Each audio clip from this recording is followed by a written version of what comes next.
Kumusta mga brad? Dito nga po sa Pilipinas isa sa mga pinakakilalang kategory ng motorsiklo, wala iba kundi ang kategory ng mga underbone. Pagdating nga po sa kategory na yan, marami talagang nag-away-away dyan. Halos kasi silang lahat sinasabi talaga nila na mas mabilis yung motor nila. Or sila nga daw di umano yung hari ng kalsada. Pero hirap naman sila maka-overtake dito.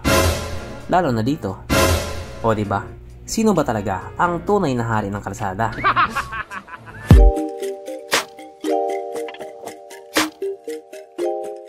Pero syempre bago tayo magpatuloy, kung bago ka pa lamang napadpad dito sa aking walang kwentang channel, huwag ka nang subscribe.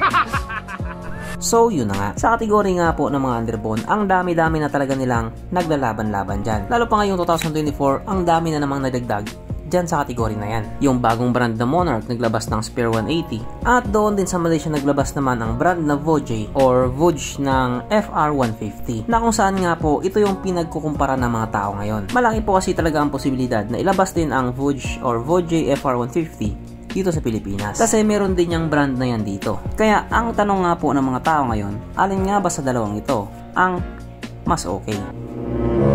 Pero syempre ngayon pa lang, lamang na agad si Spare 180 kasi nga nandito na siya sa Pilipinas. Kaya yung ibang tao nagtatanong, kailan ba ilalabas sa Pilipinas itong si Voje FR 150? Mas maraming choices, mas masaya. Maliban kay mama.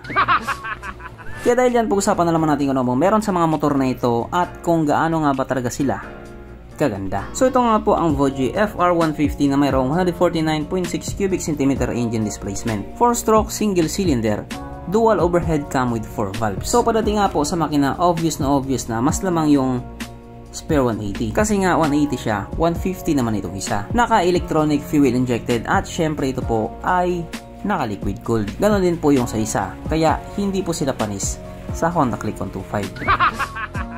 Ang kanyang operation ratio 11.4:1. Pagdating naman po sa kanyang power, ito po ay mayroong 15.4 horsepower, 8,500 RPM, 13.5 Nm of torque at 7,500 RPM. At dahil nga po kalalabas pa lamang sa motor na ito, wala pa po tayong idea pagdating sa kanyang top speed. Samantalang yung Spare 180 naman ay mayroong 17 horsepower, 9,000 RPM, 15.5 Nm of torque at 7,000 RPM. Na ayon nga po sa mga Malaysian na nag-top speed sa motor na ito po ay kahit tumakbo sa bilis ng 120 km/h.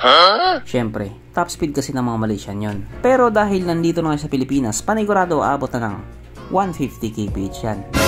Syempre, ibang usapan na kapag Pinoy na nakasampa.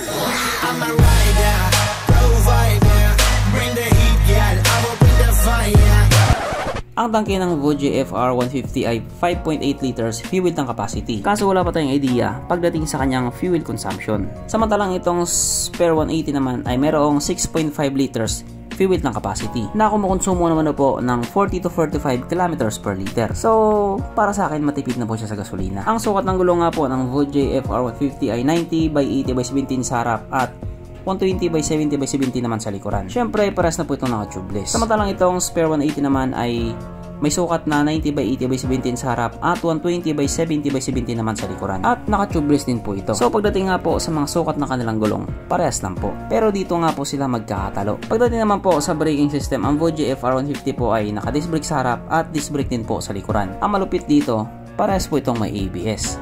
Yes po, naka-dual channel ABS po siya. Samantalang itong Spare 180 naman ay naka-disc brake sa harap at disc brake din po sa likuran. Kaso lang, wala po siyang ABS. Kaya pagdating sa braking system, lamang po si FR 150. Ang seat height nga po ng FR 150 ay 795mm at 790mm naman itong Spare 180. So medyo mataas po ng kaunti itong si FR 150. Pagdating naman po sa mga bigat nila, ito ang laking diferensya. Yung FR 150 nga po ay tumitimbang ng 145 kg. Samantalang yung Spare 180 naman ay tumitimbang ng 113 kg. So kung sino pa yung may mas malaking makina, siya pa yung mas magaan. At dito nga po sa FR 150, meron po siyang slipper clutch at di ako sure kung meron ba yung Spare 180. Kasi kung wala, talo na naman siya.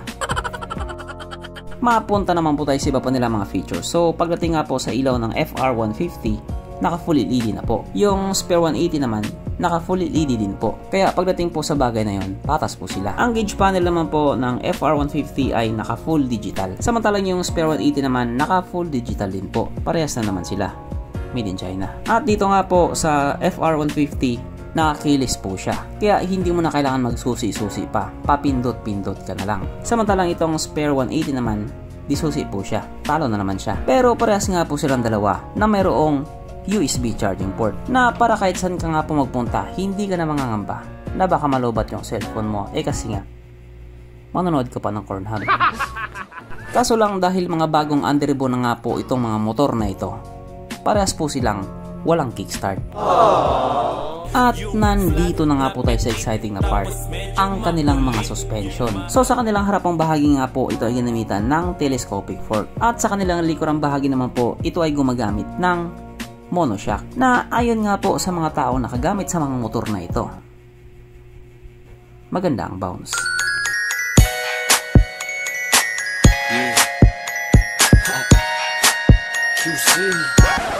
At dahil alam kong nakukulangan ka pa, meron pa isa.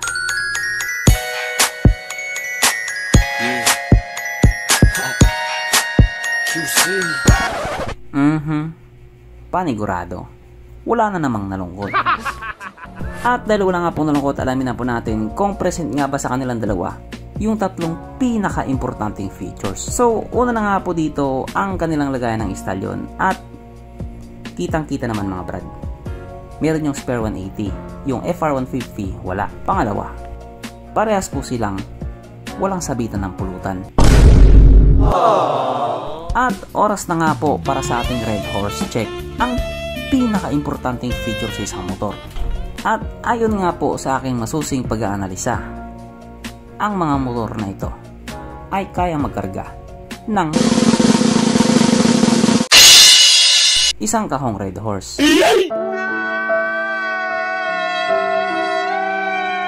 So therefore ang mga motor na ito, ayoko na lang mag-talk. At regarding naman po sa mga presyo nila, itong Voje FR150 nga po ay nagkakahalaga ng 8,888 Malaysian Ringgit. Na kung i-convert nga po natin into Philippine Peso, ito po ay papatak ng 110,000 pesos. Samantalang yung Spare 180 naman ay nagkakahalaga din ng 110,000 pesos. So malinaw na malinaw nga po, parehas yung presyo nila.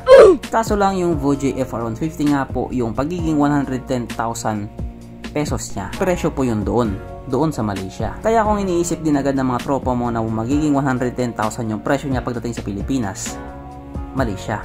Kasi panigurado dyan, magbabago din yung presyo niyan. Depende na naman sa pangangailangan ng mga kamoteng ahente.